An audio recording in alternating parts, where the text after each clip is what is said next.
안녕하세요. 안녕하세요. 오늘 성경 말씀은 예수님께서 말하는 팔복에 대해서 말을 하는 겁니다.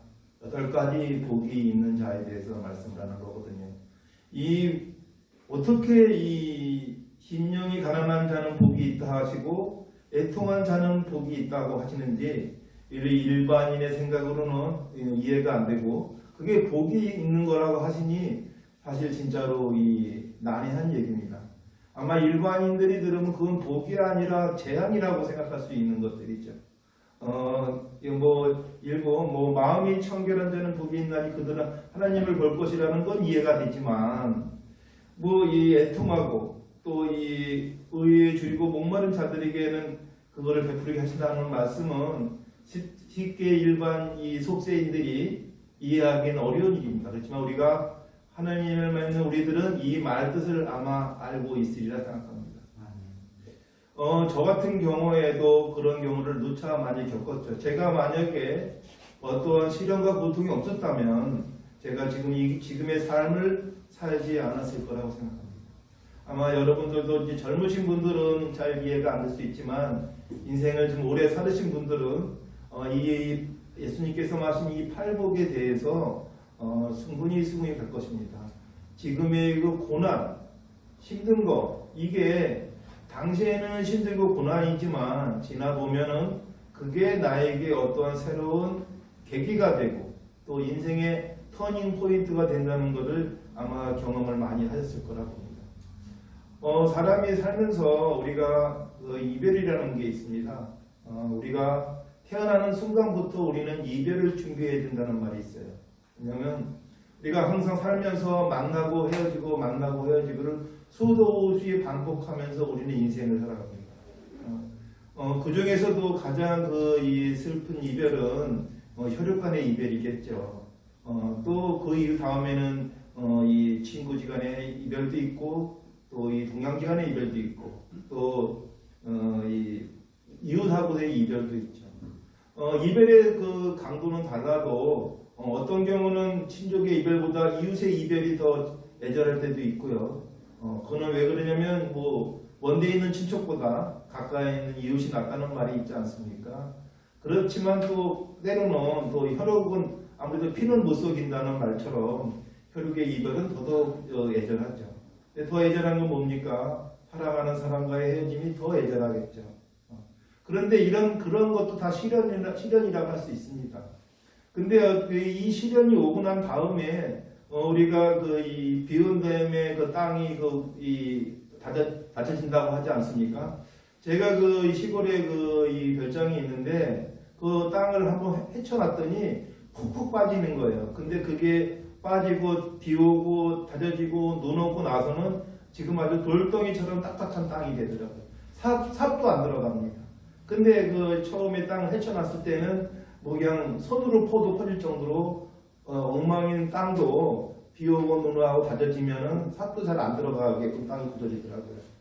우리의 그 삶도 그렇게 힘들고 어려운 일이 겪으면서 단단해지는 것은 아닌가 한번 생각해 볼 필요가 있습니다. 우리가 늘 힘든 일이 있다고 생각하지만 사실은 힘들고 어려운 일은 사람 마음 먹기 달렸다고 봅니다. 비근한 예로 가까이 최근에 돈이 엄청나게 필요한 사람이 있어요. 너무너무 돈이 필요한데 돈을 구할 길은 전혀 없는 사람들이 있습니다. 그러면 이런 고통이 왔을 때 도저히 방법이 없을 때 돈은 꼭 필요하고, 돈이 없어서 남에게 핍박받고 멸시받고 무시당하고 이런 상황이 처했을 때 우리는 어떻게 그 상황을 대처해야 될까요? 저는 그 대처하는 방법은 없다고 봅니다. 우리가 그런 걸 아무리 쥐어짜다 보면은 무리수를 두게 되고 이 주변을 원망하게 되고 그 시련을 갖다가 겪지 못하는 것에 대해서 자괴감이 들어서 결국 자살을 하는 경우도 있습니다. 그런데 우리가 이 죽음이라는 거는 죽고 싶지 않아도 죽습니다. 그리고 우리가 이 사람의 성공도요, 성공하고 싶다고 다 성공한다면 성공 안 할 사람이 어디 있겠습니까? 실패를 갖다가 우리가 항상 염려하지만 저는 항상 이렇게 삽니다.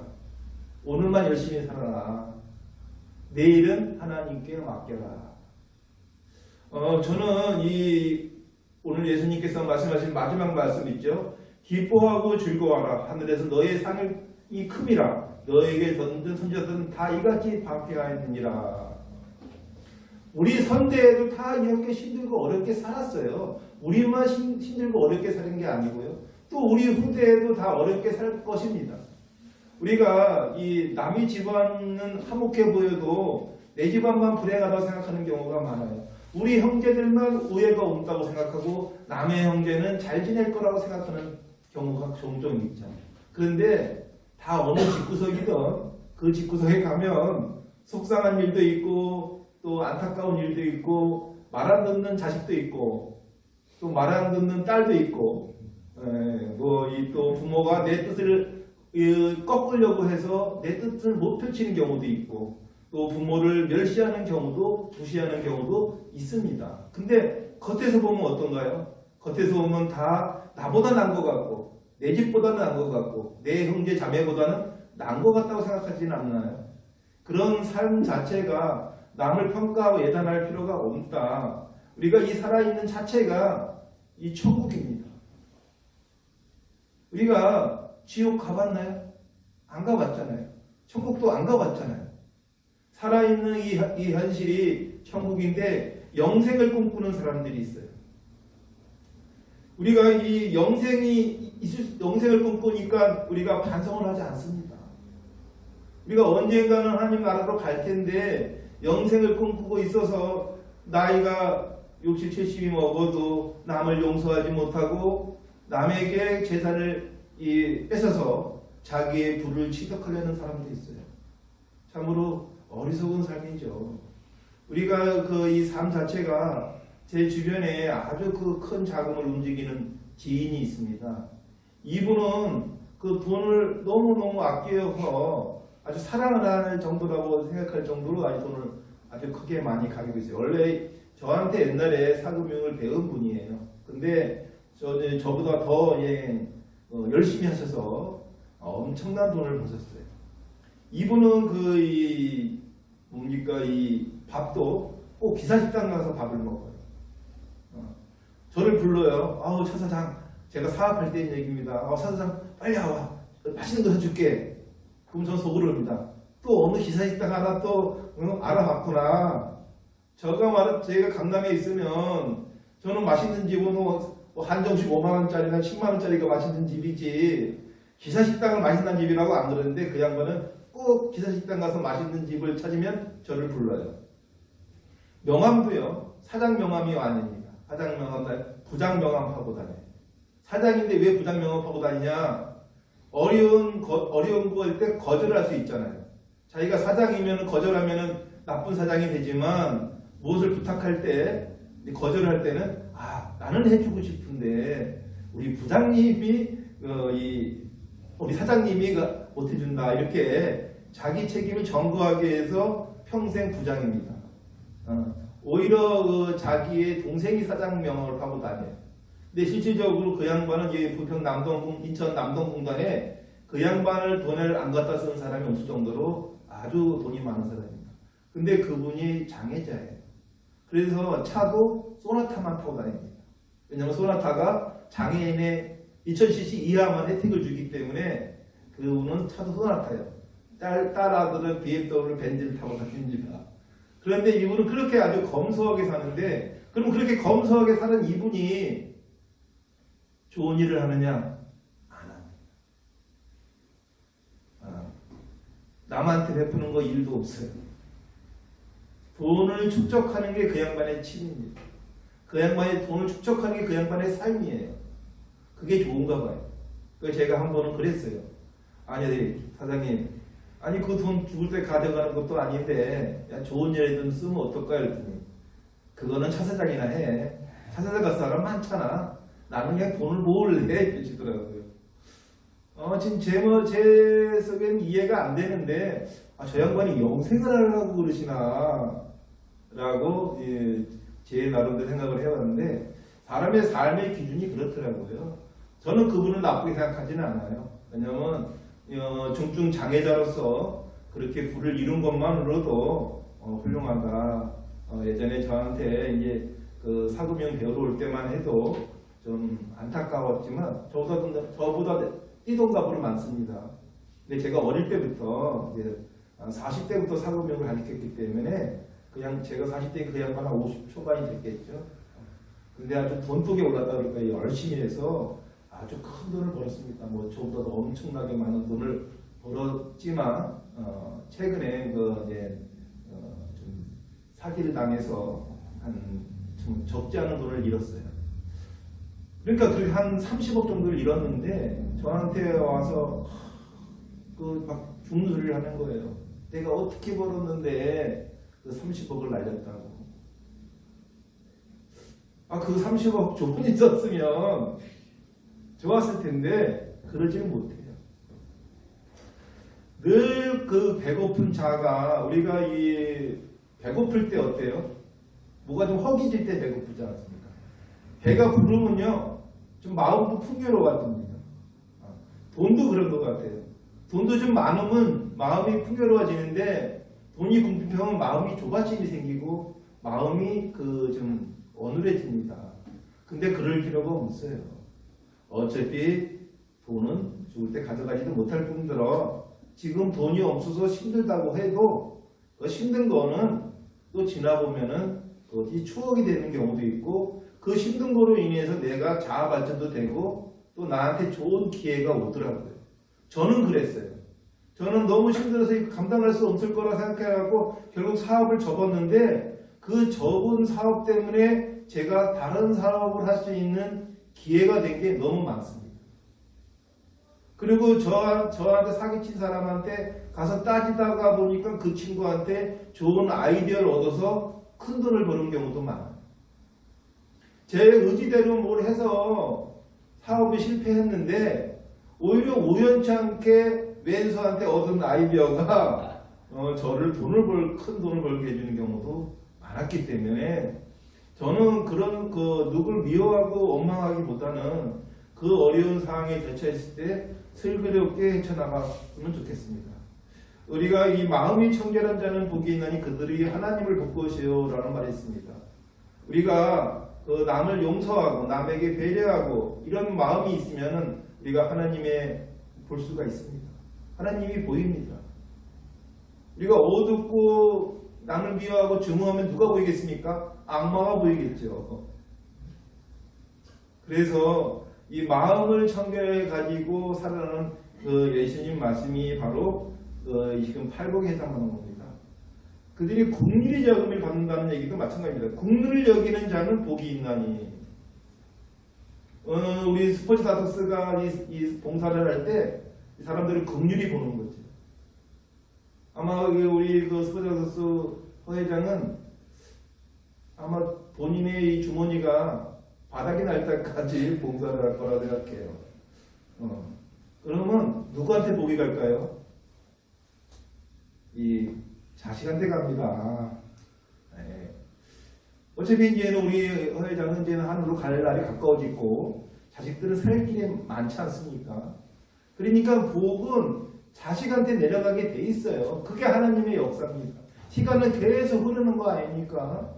어차피 나이가 먹으면 이 천국으로 가까워지는 거고 자식은 이 세상의 천국에서 살 거 아닙니까? 그래서 그 복이 내려간다 이런 생각을 가지시고 그걸 누가 지켜주십니까? 하나님께서 지켜주십니다. 그러니까 그 믿음이 부족하면은 내가 당대에 잘 먹고 잘 살라고 나만 생각하고 살 거고요. 믿음이 충실한 사람은 그걸 믿고 간다는 거죠. 비록 나에게 핍박이 오고 시련이 오고 어려움이 있어도 내가 갈 길을 꾸준히 가고 긍휼한 사람들을 긍휼히 여기고 간다면은 내 자녀들을 하나님께서 긍휼히 여기실 거고 또 나 자신을 긍휼히 여기실 거 아니겠습니까? 네. 그래서 굳이 그 먼 거리를 보지 않아도 이루어질 거라고 봅니다. 저는 항상 하나님께 감사드리는 게 우리 아이들이 건강합니다. 오늘 제가 생일입니다. 그래서 근데 사실 생일을 안 지냅니다. 안 지내는데 저희 딸아이가 저희 어머니한테 아빠가 생일이니까 이 밥을 먹자 그렇게 해서 식당을 정했더니 어머니께서 저희 어머니가 88세신데 무슨 식당에서 밥을 먹냐 내가 차려주겠다. 그래서 반대를 굳고 했는데 역정을 내시면서 내가 차려줄 테니 밥을 먹으러 오라고. 그래서 제가 저희 딸한테 너 쓸데없는 말 해서 야 할머니 그냥 조용히 식당이나 장만해서 가면 밥을 먹으면 될 걸 왜 굳이 아빠 생일이라고 얘기해서 할머니가 음식을 차리게 만들었느냐라고 이제 나무랬어요. 그래서 어차피 이 역정을 내셨기 때문에 할 수 없이 어머니가 차려준 밥상, 이 생일상을 받아 먹었습니다. 갔는데 제가 좋아하는 음식들만 싹 다 만들어 놓으시고 우리 애들이 별로 안 좋아하는 음식들이고 제가 좋아하는 거로만 이 상다리가 부러지게 만들어 놓으셨어요. 88세 드신 분이 뭐 잡채부터 시작해서 하여튼 제가 좋아하는 것만 모아서 음식을 만들어 놓으셨어요. 그래서 어머니가 하시는 말씀이 이게 마지막 밥상일 수도 있다. 네에게 차려주는 마지막 생일상일 수도 있으니 잘 먹어라. 약간 좀 뭉클해지더라고요. 옛날 같은 때는 뭐 당연히 엄마가 생일상 차려준다고 생각했는데 88세 노인이 그 아들 밥상을 차려주니까 제가 불효하는 것 같기도 하고 그 마누라가 있었으면 마누라가 아내가 좀 해줄 수 있는 거를 제가 이제 아내가 하늘로 갔으니까 어머니께서 대신 이 차려주는 거에 마음이 불편했지만 반찬이 제가 이 차려놓은 밥상이 너무 맛있어서 너무 맛이 먹어서 가식을 했어요. 근데 뭐 일부러 가식한 게 아니라 진짜 어머니는 제 입맛을 아시더라고요. 근데 저희 아이들도 아주 잘 먹었죠. 나름 일반적인 생일상이니까요. 근데 그걸 하나하나 다 직접 할 수 있는 도토리 묵도 직접 쏘시어서 저희 그 별장에 가서 도토리를 따오신 걸 가지고 말려서 갈아서 이 내션 우리 그 흰토부리 그 도토리 어머니 표 도토리 묵에다가 뭐 약식도 시작해서 또 인삼 튀김이라는 것까지 어머니가 제가 좋아하는 걸 하신 거고 진짜 어머니는 근데 저한테만 그렇게 하지 않았어요. 이웃에게도 그렇게 하십니다. 그래서 어머니 때문에 제가 좀 복을 받고 있는 게 아닌가 한번 돌이켜봅니다. 만약에 어머니는 늘 이웃에게 아주 손이 해플 정도로 씀씀이가 좋습니다. 그런 그리고 어머니가 누구와 싸우시던 거나 누구에게 욕먹는 걸 저는 평생 본 적이 없어요. 그뿐만이 아니라 자식들에게 서운함이 있어도 그렇게 역정을 내시는 걸 본 적이 없어요. 저희 오남매가 어머니한테 맞은 형제는 없습니다. 이거 꿀밤 한 대 맞은 걸 제가 본 적이 없어요. 어머니한테 이 꿀밤 한 대 맞은 거를 저는 평생 우리 형제들을 한 걸 본 적이 없습니다. 자식들도 이렇게 키우시는데 남은 오죽하시겠어요. 그런 어머니의 그게 오늘 예수님의 말씀처럼 이 팔복에 어머니라고 해서 시련이 없고 어머니라고 해서 고통이 없었겠습니까? 근데도 다 그걸 잘 헤쳐 나가셔서 건강하게 저희 막내 아들 밥상을 차려주시는 그걸 보면서 정말로 기쁘고 즐거웠습니다. 여러분께서도 여러분들도 이 팔복이 항상 이 좋은 것만 주는 게 아니라 시련이 오는 것도 복이라고 생각하시면 그게 진짜 복이 된다는 걸 아셨으면 합니다.